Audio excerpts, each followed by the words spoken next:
Welcome to Mortgage Lending Mastery, the world's longest running podcast in the mortgage industry. I'm your host, Lady Jen Du Plessis, with over 4 decades of mortgage, real estate, and financial services experience, providing the knowledge you need to advance your mortgage practice quickly and efficiently. Hey there, Lady Jen Du Plessis. Welcome back. I'm so happy you're here today. Boy, am I in the vineyard today. If you're not watching this, you might want to come and watch it. But there's a big clump of grapes that are sitting right next to my head. I'm really in it with this background. Listen, today I want to talk to you about a service call versus a sales call. All right, so we're business owners, and a lot of us, or many of you, I should say, maybe became an entrepreneur because you were a great widget maker, and now you have a widget making company, but you've never really been in sales. And so you're saying, gosh, I don't want to call people because, one, I'm not a salesperson and I don't want to sound salesy. And so therefore, I'm not going to make these sales calls. So I want to share with you a little strategy that I use with my clients that have to do with the whole entire sales process. And I'm not going to go through the entire thing. It's just, the client experience. I don't believe in client customer service, I should say. I believe in a client experience, which is why I call this a service call versus a sales call. But if you can imagine infinity sign, one piece of this infinity is after the sale, after you've done business with someone, you've closed business and whatever your business is, people tend to say, yeah, they're a past client. Now, when I hear the word past client, I don't think P-A-S-T, right? I don't think P-A-S-T, I think P-A-S-S-E-D. They've passed away. Because we have a tendency to think linear in our sales process, right? We like a conveyor belt. We get a lead, we put it on the conveyor belt, we run through it, and then it goes away, and that's our business. And we hope and pray and try and attempt to put a system together for follow through after the sale, so that we could bring them back into this infinity, which is why my sales process is infinity. Right? To infinity and beyond. But there's a piece of this in this past client where we've closed the casket on the business, don't communicate with them anymore. And I want you to change your thinking. So today you want to write this down. Your past clients are now called your alumni clients, because what do alumni do? If you're an alumni of a school, you're alumni of a college, a business, a church, maybe you're part of a church organization, or member of some sporting thing of some sort. What alumni do, people that have been through it or are members of a community, is that they tell everybody about it. They say, you got to go there. You have to go to UVA. You have to go to CSU. You have to go to these places. Oh, they're great. They're this, that, and the other. And they tell everybody about you. They tell everybody about these places, these memberships, these organizations, these clubs that you belong to. That's what alumni do. Alumni also donate, right? They donate money to you. Obviously, in the case of a school, they donate money. What we're asking your alumni clients to do here is to donate an opportunity to you, donate an opportunity to speak someplace, donate an opportunity to work with another client, donate an opportunity for them to work with you again. Maybe you have a service that can be repeated. Maybe your sales cycle is 5 or 7 years, maybe it's a couple of months, but to have it repeated. So change the verbiage, change the vernacular in your business that you have alumni clients. That change is not a mindset change, it's a heart set change, right? This is where you're changing the thought of these people, that they're coming back in and they're going to continue to make this beautiful infinity sign continue to move. It'll be like a moving archetype, right? So once you have that in your mindset, your heart set, both of those, that they're alumni and not past clients, very easily your sales calls can turn into service calls. Even if they're a prospect, even if they're someone who's in or on your conveyor belt or in your process where you're providing them with a client experience, you will think of them differently.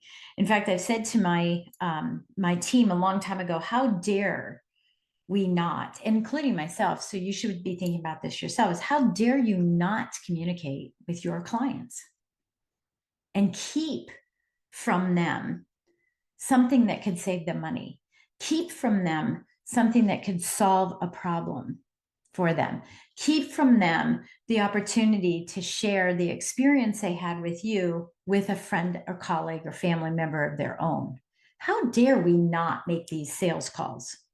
And the reason we don't make them is we don't know what to say. We're afraid we're going to sound salesy. The reason we're calling is because we're asking for business, which all of us have a hard time doing, right? That's why you want to make it a service call. In your mind, you're saying, hey, I'm here to serve you. The reason I'm calling is I want to serve you. What challenges do you have? What problems do you have? What needs do you have? Who do you know that would like to experience what you experienced? Who do you know that maybe, for example, I'm looking for more financial planners. Maybe I'm looking for more business owners who are struggling in their business. Who do you know that fits that bill, in so many words, right? Who do you know that fits that bill that you would feel confident introducing me to? This is a service call, right? Maybe your client has a need of some sort, financial, home, personal services, all of those need, and say, hey, do you have any home services, personal services, or financial services that you're needing some help with, vendor services that you're needing help with? Any of those types of things, business services. Where do you need help? And you can be the person that refers the person to them that solves their problem. This is a service call, not a sales call. So get it out of your mind that it's about sales. You will get sales from it. And yes, you will ask for the business. I use this phrase, before we hang up. Oh, hey, real quick. Before we hang up, I'm looking for more clients, more small business owners who are struggling working long hours and would like to grow a team, but just don't have the experience to know how to do that effectively. Who might you know who you see experiencing that, who's on the phone during a barbecue, who's late for dinner, who's late for appointments, who's always busy? The glorification of busyness. God bless those people, right? Who might you know? And if they say, I don't know anybody, you say, great. But now that I've planted the seed with you, if you run across someone like that, I would love the opportunity to meet them. And if they say yes, you say, great. I would love the opportunity to meet them. What's the best way for us to move forward? Would you like to do email? Would you like something from me to do the introduction? Then you can massage it for your personality. How do we want to do this? Right? I don't care if they say yes, and I don't care if they say no, because my response is always going to be great. And then the next step for that's asking for the business and then responding, not reacting to their answer in a way that gets you more business. It's serving the client and it's serving you, because the other part of the call is obviously serving them. What do they need help with? Right? But we always say, hey, before we hang up, by the way, it's called the Columbo method. I don't even know if it's called that. I'm calling it that. If you ever watch Columbo, I'm old enough to remember Columbo, but too young enough to have watched it. So I kind of know it. But he was a detective, and he'd be talking to the bad guy and asked questions and got his answers. And the bad guy thought, I'm off the hook. And he started walking out of the room, and then he'd turn around and go, oh, by the way, I have a question, right? So that's what, hey, by the way, before we hang up, real quick, before we hang up, I forgot to mention, I wanted to share with you, I wanted to tell you about, there's all kinds of tactics that you can be using in selling. But the key here, and I don't want to get into sales, but the key here is, please look at it as a service call and not a sales call. And I guarantee you'll make the calls.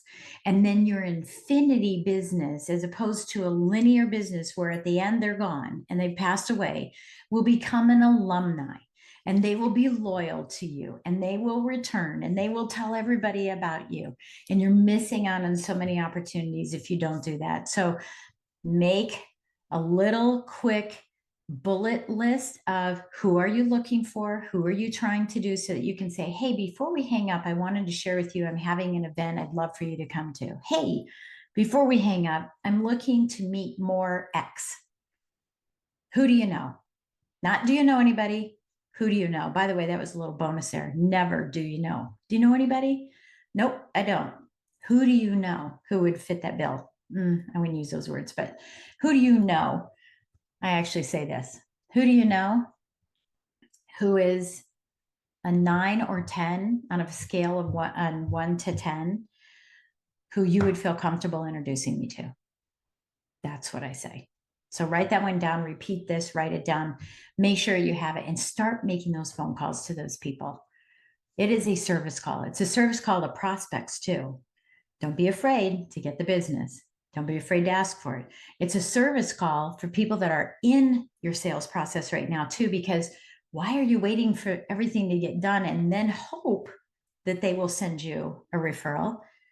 Do it right in the middle. Hey, while I have you on the phone, and we're talking about your roofing thing or the concrete we're going to be laying or whatever, or the fence I'm building for you, whatever it is, while we're on the phone, I'm looking to expand my business to work with X. Who might you know? On a scale of 1 to 10, 9 and 10 being the best, who might you know that you would feel comfortable introducing me to?